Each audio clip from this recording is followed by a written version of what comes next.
안녕 친구들. 어제는 생각하는 그대로까지 읽었고 오늘은 번영의 길을 읽을 차례.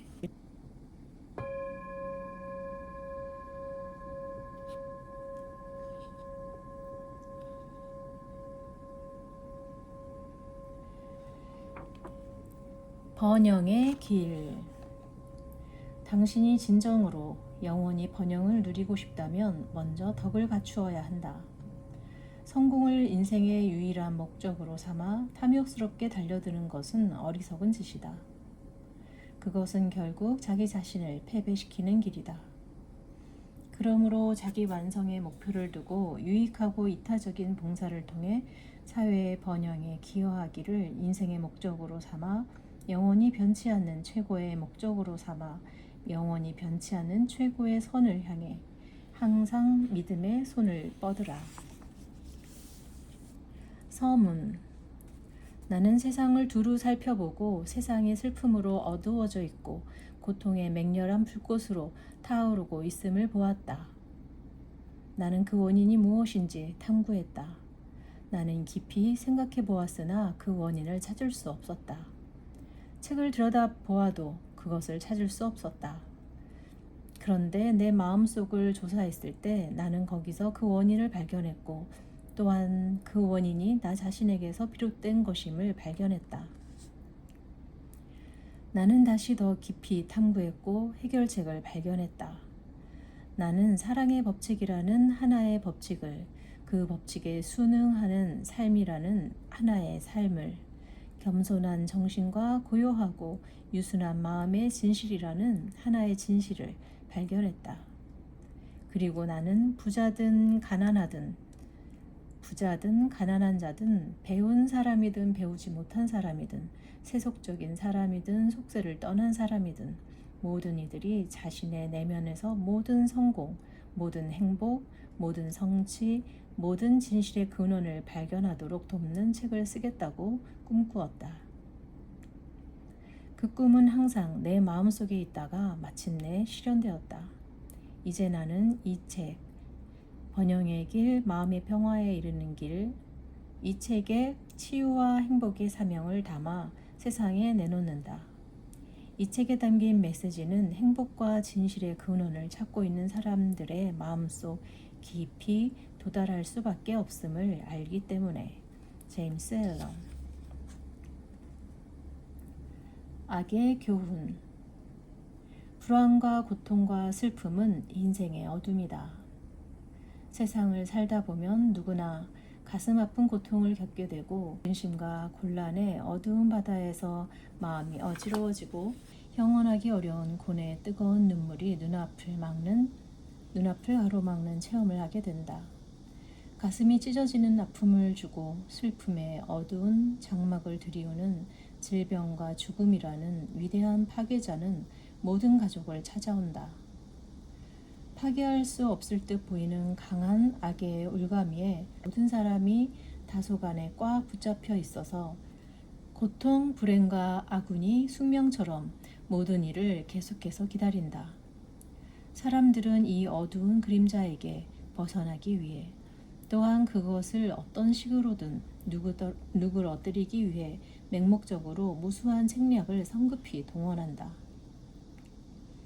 어리석게도 그들은 그런 방법을 통해 안정된 행복의 경지에 들어서기를 희망하는 것이다.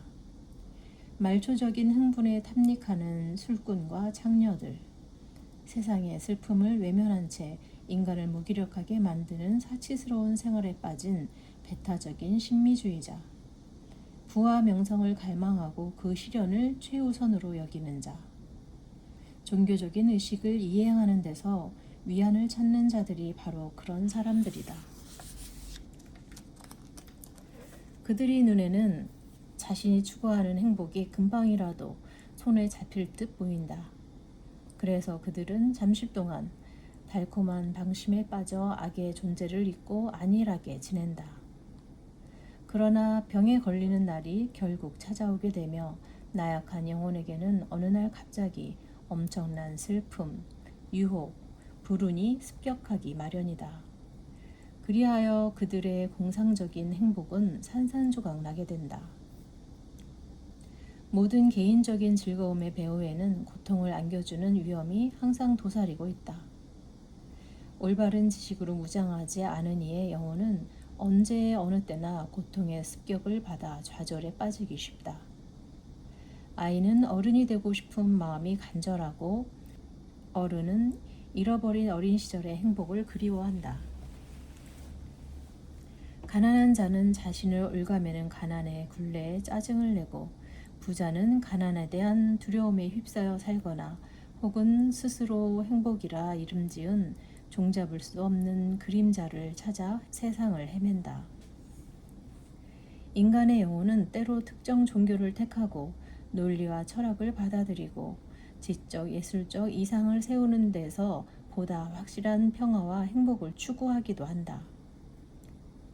그러나 어떤 압도적인 유혹을 겪고 나면 종교는 부적절하거나 불충분함을 드러낸다. 철학 이론은 쓸모없는 버팀목임을 깨닫게 된다. 지성과 예술의 열광적인 추종자가 수년 동안 숱한 노력을 바쳐 추구해온 이상은 한순간에 물거품이 되어버린다. 정녕 인간의 고통과 슬픔에서 벗어날 방법은 없는 것인가? 악의 속박을 끊어낼 방법은 없는 것인가? 영원한 행복, 안정된 번영, 그리고 지속적인 평화는 바보 같은 꿈에 지나지 않는 것인가? 아니, 그렇지 않다. 분명 방법은 있다. 지금부터 나는 악을 영원히 근절할 수 있는 방법에 대해 기꺼이 이야기하려 한다. 질병, 가난, 불행한 조건이나 상황을 다시 겪지 않도록 근원적으로 극복할 수 있는 방법이 있다. 역경이 재발할 거라는 두려움이 전혀 없는 영구적인 번영을 확보할 수 있는 방법이 있다. 또한 온전하고 영구적인 평화와 행복을 누릴 수 있게 하는 실천 방법이 있다. 이러한 영광스러운 삶을 실현하는 길은 악의 본질에 대한 올바른 이해로부터 시작된다. 악을 부정하거나 무시하는 것으로는 충분치 않다. 악에 대해 이해가 필요하다. 악을 없애달라고 신에게 기도드리는 것만으로는 충분하지 않다. 악이 존재하는 이유와 악이 주는 교훈이 무엇인지 알아내야 한다. 당신을 속박하는 굴레에 대해 화내고 초조해하고 안달하는 것은 아무 소용이 없다. 당신이 왜 어떻게 속박받고 있는지 알아야 한다. 그러므로 독자여, 당신은 객관적인 입장에 서서 스스로를 반성하고 이해하는 작업에 착수해야 한다. 당신은 경험이라는 학교에서 문제아가 되는 것을 그만두고 정신의 고향과 인격 완성이라는 궁극의 목적을 위해 설정된 악의 교훈을 겸손하고 인내하는 자세로 배우기 시작해야 한다. 왜냐하면 악이란 올바로 이해되기만 하면 이 우주에서 무소불위의 힘이나 원리가 아니라 인생 경험의 한 통과 단계일 따름이고, 따라서 배우려는 사람에게 악은 스승이 되어주기 때문이다. 악은 당신 외부에 존재하는 추상적인 무엇이 아니다. 그것은 바로 당신이 마음속에서 구체적으로 느끼는 경험이다. 자신의 마음을 꾸준히 점검하고 바로잡는다면 당신은 점차 악의 근원과 본질을 발견하게 될 것이며 종국에는 반드시 악을 완전히 근절할 수 있을 것이다. 모든 악은 교정과 치료의 성격을 가지고 있으므로 영속적인 게 아니다. 악은 사물과 현상의 진정한 본질과 관계에 대한 무지의 뿌리를 두고 있다. 우리가 그러한 무지의 상태에 머물러 있는 한 악에 대한 예속 상태는 계속될 수밖에 없다. 세상의 모든 악은 무지의 결과로 생겨난다. 우리가 기꺼이 악의 교훈을 배우려는 자세로 임한다면 악은 우리를 좀 더 고차원적인 지혜로 인도하고 나서 사라져버릴 것이다. 그러나 사람들은 여전히 악의 함정에 빠져 있으며 악은 사라지지 않았다. 악의 교훈을 배울 자세가 갖춰져 있지 않기 때문이다. 내가 아는 한 아이는 엄마가 그를 잠자리에 데려갈 때마다 엄마에게 촛불을 가지고 놀게 해달라고 떼를 썼다. 그러던 어느 날 그 아이는 엄마가 잠시 자리를 비운 틈을 타서 촛불을 손에 쥘 수 있게 되었다. 피할 수 없는 결과가 뒤따랐고 그 아이는 다시는 초를 가지고 놀려 하지 않았다. 단 한 번의 어리석은 행동으로 인해 아이는 부모님 말씀에 순종해야 한다는 교훈을 철저히 깨달았으며 불은 뜨겁다는 지식을 갖게 되었다. 이 이야기는 모든 죄와 악의 본질과 의미, 궁극적인 결과를 완벽하게 설명해 주고 있다. 그 아이가 불의 성질을 몰라서 고통을 겪은 것처럼 그보다 훨씬 나이 든 아이들도 그들이 간절히 원하고 또한 얻고자 애쓰면서도 막상 얻고 나면 그들에게 해를 끼치는 것들에 대한 무지로 인해 고통을 겪는다. 다만 후자의 경우 무지와 악이 좀 더 깊은 뿌리를 가지고 있고 그 실체가 더 모호하다는 점이 다를 뿐이다. 악의 상징은 항상 어둠이었고 선의 상징은 언제나 빛이었다. 이러한 상징 체계 안에 선과 악에 대한 정확한 해석, 즉 진실이 들어있다. 빛은 언제나 우주에 가득하고 어둠은 끝없이 광대한 빛의 몇 줄기만을 차단하는 작은 물체에 의해 생긴 그림자나 반점에 불과하듯 최고선의 빛은 우주에 가득 충만한 긍정적 힘이자 생명을 주는 힘이며 악은 침투하려 애쓰는 빛의 광선을 차단하고 막는 이기적 자아에 의해 드리워진 작은 그림자에 불과하다. 밤은 빛이 통하지 않는 암흑의 장막으로 세상을 덮어버린다. 그러나 그 어둠이 아무리 짙을지라도 밤은 우리가 살고 있는 작은 행성의 절반 정도의 공간만을 덮을 뿐이다. 반면에 우주 전체는 강렬한 빛으로 밝게 빛나고 있으며 모든 영혼은 자신이 아침빛에 깨어날 것을 알고 있다. 그렇다면 슬픔과 고통, 불행의 어두운 밤이 당신의 영혼을 뒤덮고 당신이 확신 없는 지친 발걸음으로 비틀거리며 걸을 때는 당신이 기쁨과 행복의 무한한 빛을 당신의 개인적인 욕구로 가로막고 있을 뿐이라는 것을, 그리고 당신을 뒤덮은 어두운 그림자는 그 어느 누구도 아닌 바로 당신 자신이 드리운 그림자라는 것을 알도록 하라. 외부의 어둠이 근원도 방향도 일정한 거처도 없는 비현실, 즉 부정적인 그림자인 것처럼 내부의 어둠도 빛에서 태어나 발전해가는 영혼을 비추고 지나가는 부정적인 그림자이다. 그런데 도대체 왜 악의 어둠을 통과해야 한단 말인가? 라고 누군가 묻는다면 이렇게 대답하겠다. 왜냐하면 당신은 자신의 무지로 인해 그렇게 하기로 선택했기 때문이요. 그리고 어둠을 뚫고 지나감으로써 당신은 좀 더 많은 빛을 감지해낼 수 있고 선과 악을 보다 잘 이해할 수 있을 것이기 때문이요. 모든 악은 무지의 직접적인 결과이다. 따라서 당신이 악의 교훈을 충분히 숙지한다면 무지는 어느덧 사라지고 지혜가 그 자리를 대신하게 될 것이다. 그러나 반항적인 아이가 학교 수업을 거부하듯이 경험의 수업을 배우지 않으려 할 수도 있고, 그리하여 계속적인 어둠 속에 머무르고 질병, 실망과 슬픔의 형태로 거듭 발생하는 형벌을 겪을 수도 있다. 그러므로 자신을 에워싸는 악을 떨쳐버리려는 사람은 기꺼이 배우려는 자세를 가져야 하며 단련과 수양의 과정을 견디어낼 각오가 되어 있어야 한다. 그 과정 없이는 지혜나 영구적인 행복과 평화가 조금도 확보될 수 없다. 스스로 어두운 방에 틀어박혀 빛의 존재를 거부하는 사람이 있을 수도 있다. 그러나 빛은 외부의 모든 곳에 퍼져 있으며 어둠은 단지 그의 작은 방 안에만 존재할 뿐이다. 마찬가지로 당신은 진리의 빛을 마음에 들이지 않을 수도 있고, 또는 자신의 둘레가 쌓아올린 편견과 이기주의와 그릇된 생각의 장벽을 쓰러뜨리는 작업을 시작함으로써 어디에나 존재하는 찬란한 진리의 빛을 받아들일 수도 있다.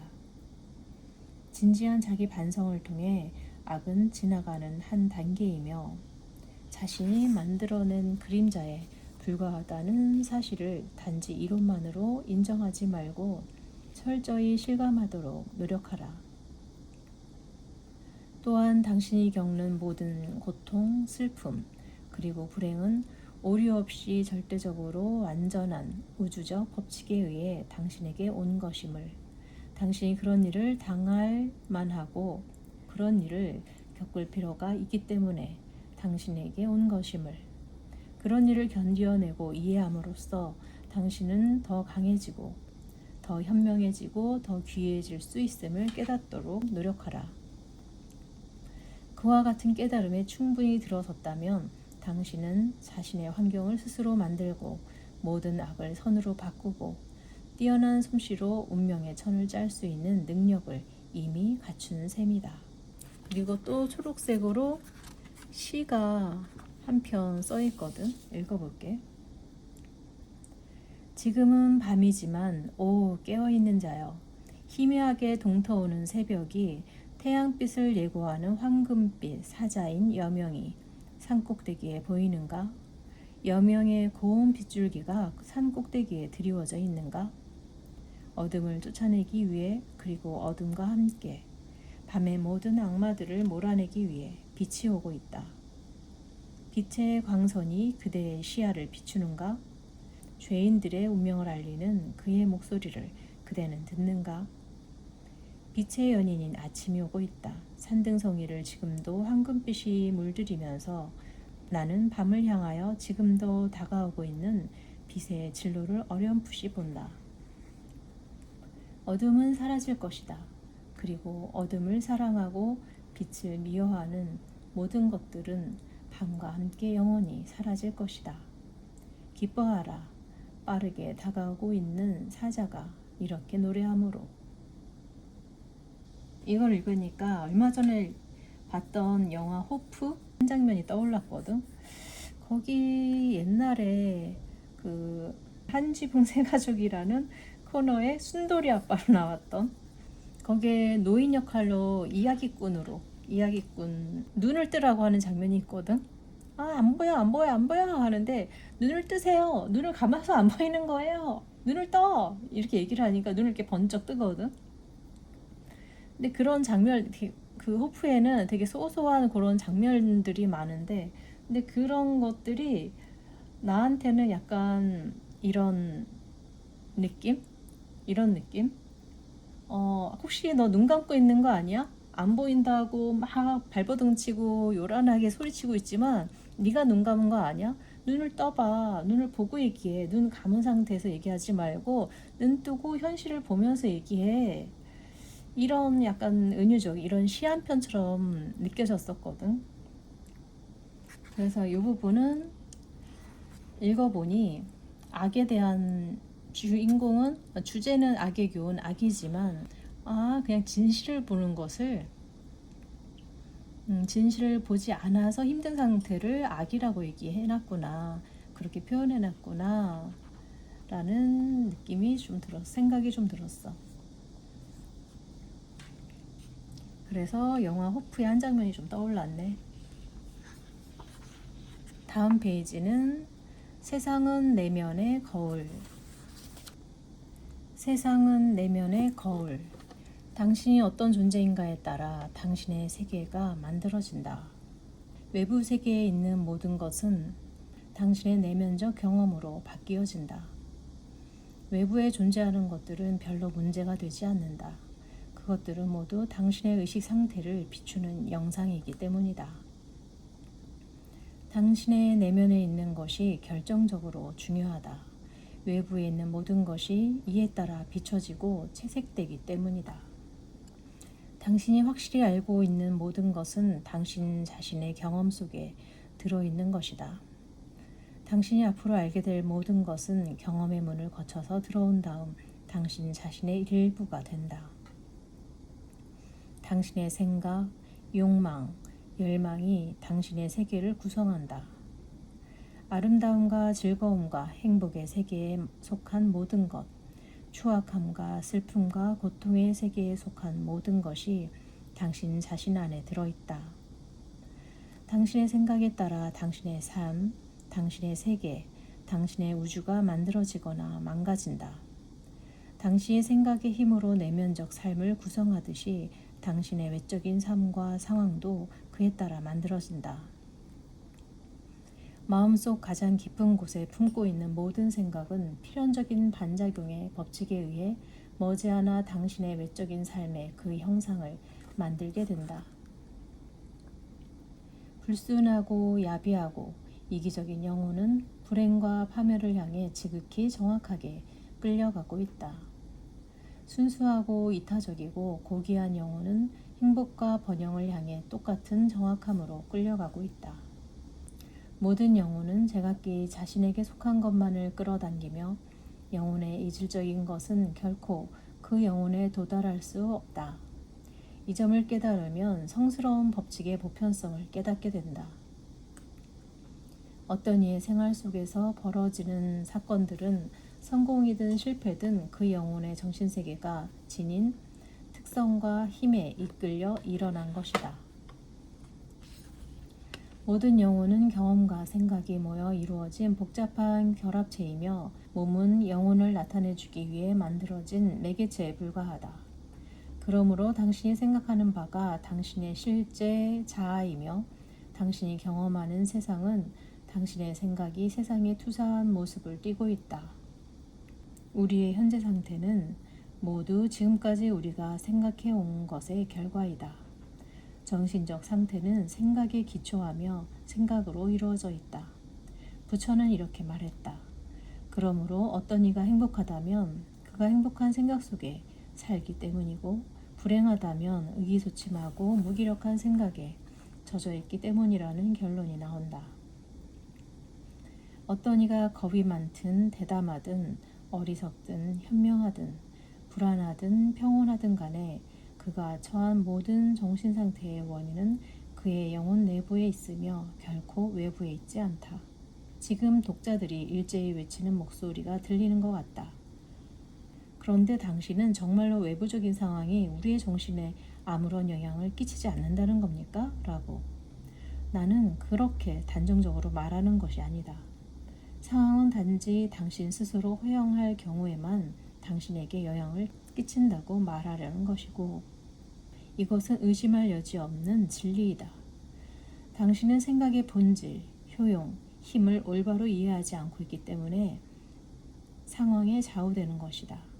당신은 외부 상황이 당신의 삶을 성공으로 이끌거나 망치게 하는 힘이 있다고 믿는다.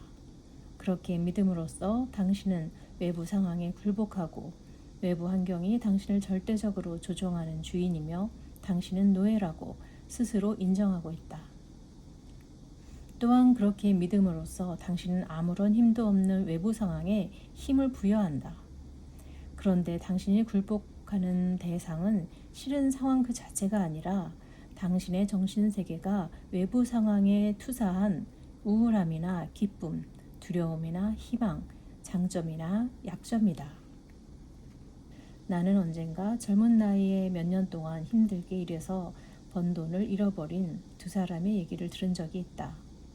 한 사람은 아주 많이 고통스러워하고 분노를 터뜨리고 걱정하고 낙담하였다. 그러나 다른 한 사람은 자신이 돈을 맡긴 은행이 아무런 가망 없이 파산해버렸다는 신문 기사를 읽고 이제 돈을 되찾을 길이 없다는 사실을 알았지만 그저 조용하고 단호하게 다음같이 말했다. 다 끝난 일이야. 괴로워하고 걱정한다 해도 그 돈은 다시 돌아오지 않아. 열심히 일해서 다시 벌어야지 라고. 그는 새로운 각오로 열심히 일하기 시작했고 얼마 안가 많은 돈을 벌게 되었다. 반면에 앞사람의 경우는 돈을 잃은 걸 슬퍼하기만 하면서 자신의 불운에 대해 푸념만 늘어놓다가 결국 불행한 상황의 놀이개로 전락하고 말았다. 나약하고 비굴한 생각이 그대로 현실로 굳어진 것이다.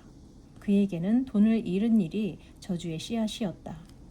그는 어둡고 침울한 생각으로 그 사건을 해석했기 때문이다. 하지만 똑같은 일이 다른 이에게는 축복이었다. 그는 그 사건을 강하고 희망적인 생각으로 해석했고 새로운 각오로 노력을 했기 때문이다. 만약 축복을 주거나 해를 끼치는 힘이 상황 자체에 있다면 상황은 모든 사람들에게 똑같이 축복을 내리고 해를 끼칠 것이다. 그러나 똑같은 상황이라도 각각의 사람에 따라 좋을 수도 있고 나쁠 수도 있다는 사실은 선이나 악이 상황 자체에 있지 않고 상황을 맞아들이는 사람의 정신 속에 있다는 것을 증명한다. 이 점을 깨닫기 시작할 때 당신은 자신의 생각을 단속하고 자신의 정신을 다스리고 훈련시키기 시작할 것이며 당신의 영혼이라는 내면의 신전을 다시 지어서 쓸모없고 불필요한 생각은 모두 없애고 기쁨과 평온, 힘과 생명, 동정심과 사랑, 아름다움과 불멸의 생각만을 당신의 존재 안으로 통합시키기 시작할 것이다.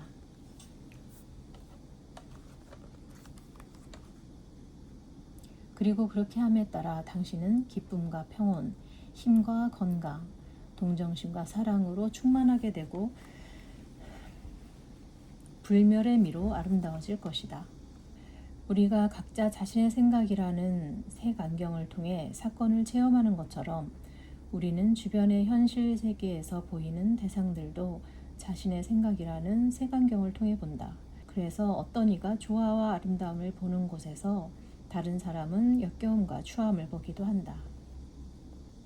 어떤 열정적인 자연주의자가 어느 날 취미 삼아 시골길을 돌아다니다가 농장 근처에서 연못 하나를 발견했다. 그는 현미경으로 검사해볼 목적으로 작은 병에 물을 담기 위해 그쪽으로 가면서 옆에 서 있던 어리숙해 보이는 농사꾼에게 이 연못 속에 숨어있는 수많은 놀라운 현상에 대해 열광적으로 설명하였고 다음과 같은 말로 끝을 맺었다. 그래요. 이 연못 속에는 수백, 아니 수만 개의 세계가 들어있어요. 이를 알아볼 수 있는 감각이나 도구가 있다면 그 세계를 이해할 수 있을 텐데. 그러자 그 소박한 농부는 지루한 목소리로 이렇게 말했다. 저 연못에는 올챙이가 많이 있죠. 잡기도 쉬워요. 이 자연주의자의 정신은 자연 현상에 대한 지식으로 가득 차 있어서 아름다움과 조화 그리고 숨겨진 장관을 연못에서 보았지만 과학 지식을 전혀 모르는 이 농부는 같은 연못을 보면서도 불쾌한 흙탕물만 보았다. 어떤 여행자가 길을 가다 무심코 밟아버린 들꽃도 시인의 영감 어린 시선으로 바라보면 하늘에서 내려온 천사의 메신저로 보인다. 많은 이들에게 바다는 그저 배가 항해하고 조금씩 조난을 당하기도 하는 넓고 적막한 물의 공간일 뿐이다.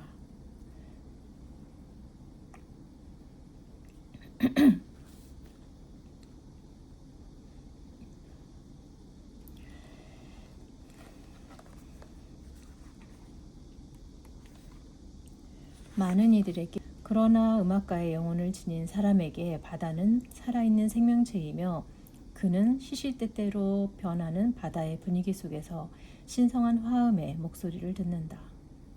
보통 사람들이 재난과 혼란을 보는 곳에서 철학자의 정신을 지닌 사람은 가장 완벽한 인과관계의 연속을 본다. 또한 유물론자가 끝없는 물질 현상만 보는 곳에서 신비주의자는 영원한 생명의 약동을 본다. 우리는 자신의 생각이라는 색안경을 통해 사건과 대상을 바라보는 것처럼 다른 사람을 대할 때도 생각의 색안경을 통해 바라본다. 의심이 많은 사람은 모든 사람이 의심스럽다고 믿는다. 거짓말쟁이는 세상에 정말로 진실한 사람이 있다고 믿는 건 바보 같은 짓이라고 생각해야 마음이 편해진다. 시기심 많은 사람은 다른 모든 사람들도 시기심이 많다고 생각한다. 구두쇠는 모든 사람들이 자신의 돈을 탐내고 있다고 생각한다. 양심을 속이면서까지 재물을 쌓은 사람은 잠잘 때 베개 밑에 권총을 넣어두면 세상은 자기 돈을 강탈하려는 자들로 넘치고 있다는 망상에 사로잡힌다. 방탕한 호색가는 성인을 위선자로 간주한다.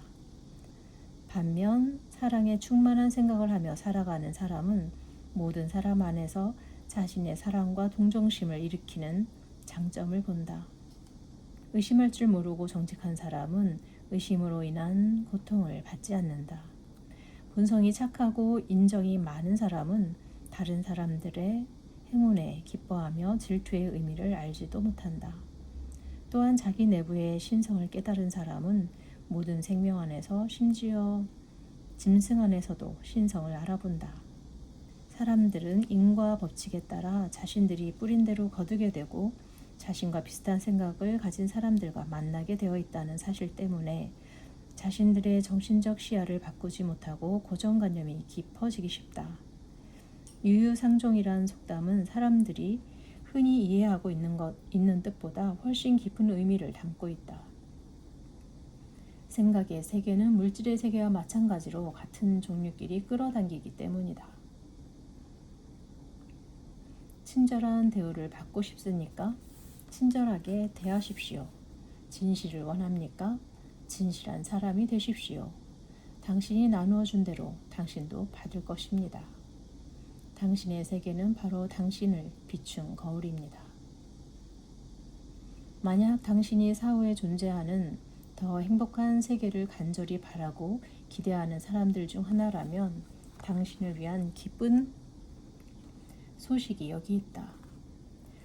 즉, 그 행복의 세계는 온 우주를 채우고 있고 당신 안에 있으며 당신이 찾아서 인정해주고 소유해주길 기다리고 있다. 만약 당신이 사후에 존재하는 더 행복한 세계를 간절히 바라고 기대하는 사람들 중 한 명이라면 당신을 위한 기쁜 소식이 여기 있다. 즉, 그 행복의 세계는 온 우주를 채우고 있고 당신 안에 있으며 당신이 찾아서 인정해주고 소유해주길 기다리고 있다. 존재의 내적인 법칙을 알았던 사람은 이렇게 말했다. 사람들이 여기로 오라 저기로 오라 말할 때 그 뒤를 쫓아가지 말라. 천국은 내 안에 있다. 당신이 해야 할 일은 의심에 물들지 않은 정신으로 이것을 믿고 이해될 때까지 깊이 생각하는 것이다. 그러면 당신은 자신의 내면 세계를 정화하여 새롭게 구성하기 시작할 것이고 뜻밖의 새로운 사실들을 계속 깨달아가면서 당신이 발전함에 따라 스스로 다스리는 영혼의 놀라운 힘 옆에서는 외적 요소가 완전히 무력하다는 것을 알게 될 것이다. 만약 당신이 세상을 바로잡고 모든 악과 불행을 내쫓고 싶다면 황무지에 꽃이 피게 하고 적막한 불모지가 장미꽃이 만발하듯 번영하게 만들고 싶다면 먼저 당신 자신을 바로잡으라. 오랫동안 죄에 사로잡혀 있는 이 세상이 영광을 향해 방향을 전환하도록 이끌고 싶다면 찢어진 사람들의 가슴을 회복시키고 슬픔을 근절하고 감미로운 위로가 넘치게 하려면 먼저 당신 마음의 방향을 전환하라. 세상의 오랜 질병을 치료하고 세상의 슬픔과 고통을 끝내려면 모든 것을 치유하는 기쁨을 세상에 가져오려면 그리고 고생하는 이들에게 평안을 주려면 먼저 당신 자신을 치료하라. 세상을 사랑과 평화로 인도하고 영원한 생명의 빛과 광명에 이르게 하여 죽음과 음울한 투쟁의 잠으로부터 세상을 깨우고 싶다면 먼저 당신 자신이 깨어나라.